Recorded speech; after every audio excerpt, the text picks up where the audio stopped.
Mummy जी, चाय ले लीजिए।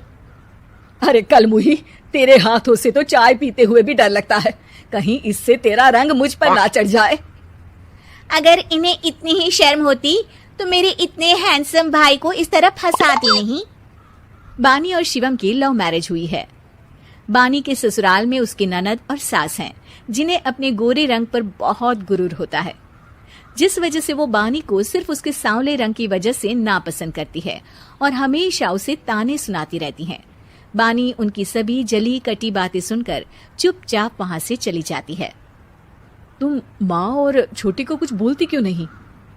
मम्मी जी बड़ी हैं, हर छिटकी ना समझ, इस तरह उन्हें उल्टा जवाब देना सही नहीं।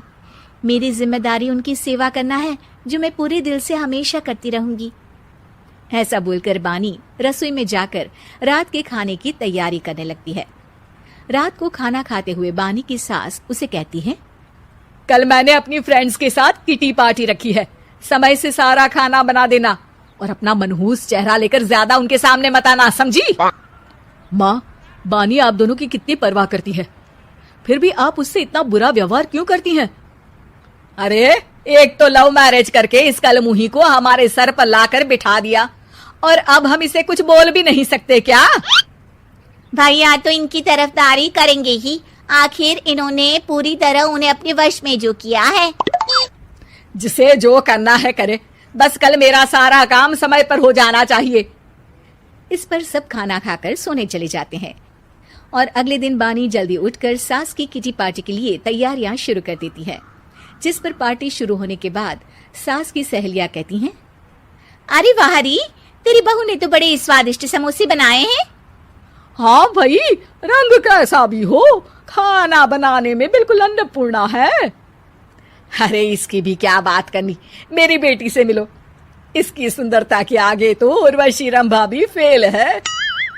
उर्वशी रंभा को तो फेल कर देगी, पर क्या अन्नपूर्णा बन पाएगी? अरे इसे काम करने की क्या जरूरत, उसके लिए बानी है तो, और मैं तो इसकी शादी भी किसी नौकर चाकर वाले घर में ही करूंगी। बानी वापस रसोई में चली जाती है और किटी पार्टी चलती रहती है।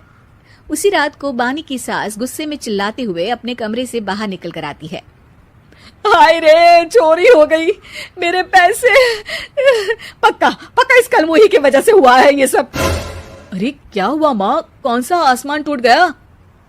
अरे आसमान तो उसी दिन टूट गया था जब तू इस कलमुही से शादी करके इसे घर में ले आया था। खुद तो आई ही, अपने साथ साथ मनहूसियत का काला साया भी मेरे घर ले आई। अरे हुआ क्या माँ? अरे मेरी तिजोरी में रखे पैसे कहीं गायब हो गए, सुबह ही देखा, अरे यहीं रखे थे। क्या आप मुझ पर चोरी का इल्जाम लगा रही हैं? अरे काली बिल्ली पर भी क्या कोई मनहूसियत का इल्जाम लगाता है? ऐसा बोलकर बानी की सास वहां से चली जाती है, जिसके बाद शिवम और बानी बात करने लगते हैं। देखो, मम्मी की बात का बुरा मत मानना, वो बस परेशान है ना, इसलिए कुछ भी बोल गई। वो परेशान नहीं, मुझसे नफरत की वजह से ऐसा बोलकर गई हैं। उन्हें मैं हमेशा एक आंख नहीं सुहाती। देखो बानी, अगर तुम चाहो तो हम दूसरा घर लेकर वहां शिफ्ट कर सकते हैं। आखिर तुमसे प्यार करके तुम्हें अपनी जिम्मेदारी पर इस घर में लेकर आया हूँ, इस तरह टॉर्चर नहीं होने दे सकता। अगर आप साथ हैं तो मुझे किसी चीज की टेंशन नहीं, और आखिर वो हमारी बुजुर्ग हैं, हम उन्हें और छुटकी को इस तरह अकेले छोड़कर कैसे जा सकते हैं?